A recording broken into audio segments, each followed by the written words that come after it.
বন্ধুরা, cooking with Soma কিচেনে আপনাদের সবাইকে আজকের রেসিপিতে আন্তরিক অভিনন্দন জানাচ্ছি। আজকের রেসিপি হচ্ছে ব্রেকফাস্ট রেসিপিটা চটপট শুরু করি। এখানে আমি একটা মিক্সিং বলে 1 কাপের মতো এখানে আটা নিয়ে নিলাম। আপনারা চাইলে এটা ময়দা দিয়েও করতে পারেন, কিন্তু আটাটা বেশি হেলদি হবে।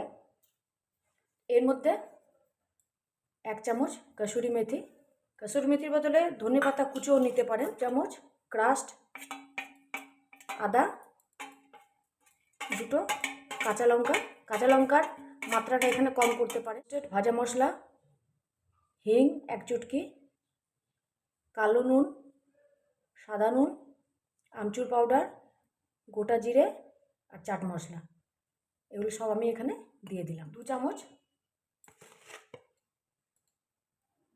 চালের গুঁড়ো, 2 চামচ বেসন এখানে দিয়ে দিলাম। এটাকে ভালো করে আমি এখানে মিলিয়ে নিলাম। এরই মধ্যে এখানে আমি 2টো মিডিয়াম সাইজের আলু এইভাবে গ্রেড করে ভালো করে ধুয়ে নিয়েছিলাম। সেই আলুটা এখানে অল্প অল্প করে আমি এখানে আগে এটা মিলিয়ে নেব। এইভাবে নাস্তা রেসিপি বন্ধুরা ঝটপট তৈরি হয়ে যায়, আর কোনো ঝামেলা হয় না, সময় খুব বাঁচে, আর খেতেও খুব ভালো লাগে। একটু জল মেলাবো, জল একবারে দেবেন না, অল্প অল্প করে দেবেন।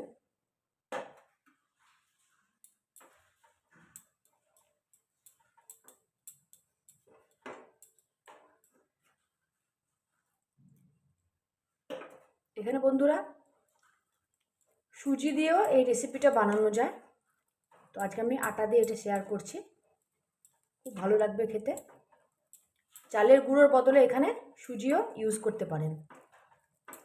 এর মধ্যে বন্ধুরা দই মেশাতে পারেন, কিন্তু দই আমি এখানে দিলাম না। চাট মশলা আছে এর মধ্যে অ্যাড করা, আর আমচুর পাউডারও এর মধ্যে অ্যাড করা আছে, সেই জন্য দইটা এখানে ইউজ করলাম না। আর একটুখানি জল দিয়ে দেবো।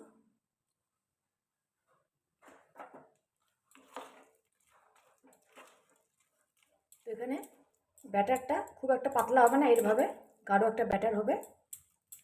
এখানে ব্যাটারটা তৈরি হয়ে গেছে। এরপর আমি একটা ফ্রাইং প্যান বসাচ্ছি। তো এখানে আমি একটা ফ্রাইং প্যান বসিয়ে দিয়েছি। এর মধ্যে আমি এখানে তেল ব্রাশ করে নিচ্ছি। এখানে বন্ধুরা বেশি তেলের এখানে দরকার হবে না, অল্প একটু তেল এখানে ব্রাশ করলে যে ব্যাটারটা এখানে তৈরি ছিল ছড়িয়ে দেবো। রেসিপিটা বন্ধুরা বাড়িতে অতি অবশ্যই বানিয়ে দেখবেন, খুব ভালো লাগবে, আর কমেন্টে জানাবেন কেমন হয়েছে। যদি আমার আজকের রেসিপি ভিডিও আপনাদের ভালো লেগে থাকে, ভিডিওকে লাইক, শেয়ার এবং চ্যানেলকে সাবস্ক্রাইব করবেন। এবং এখানে বেশি মোটা করার দরকার নেই,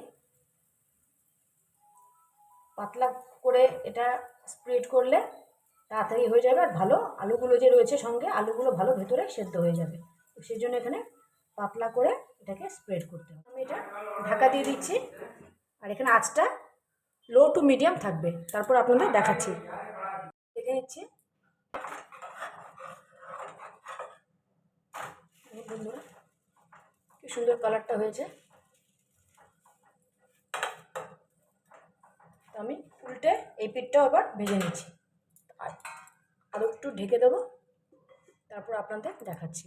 বন্ধুরা আগে একটা আমি প্লেটিং করে নিয়েছিলাম, এটা সেকেন্ড ব্যাচে।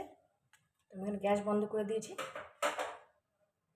আপনাদের যদি এই রেসিপিটা, আজকের রেসিপিটা যদি ভালো লেগে থাকে, তাহলে আমার ভিডিওকে লাইক, শেয়ার করবেন, আমার চ্যানেলকে সাবস্ক্রাইব করবেন। অতি অবশ্যই বাড়িতে বানাবেন এবং কমেন্টে জানাবেন কেমন হয়েছে। তো আজকের মতো আমার রেসিপি আমি এখানে শেষ করলাম। নেক্সট পর্বে নতুন কিছু নিয়ে আপনাদের সাথে আবার দেখা হবে। ততক্ষণে খুব ভালো থাকবেন এবং সুস্থ থাকবেন। নমস্কার।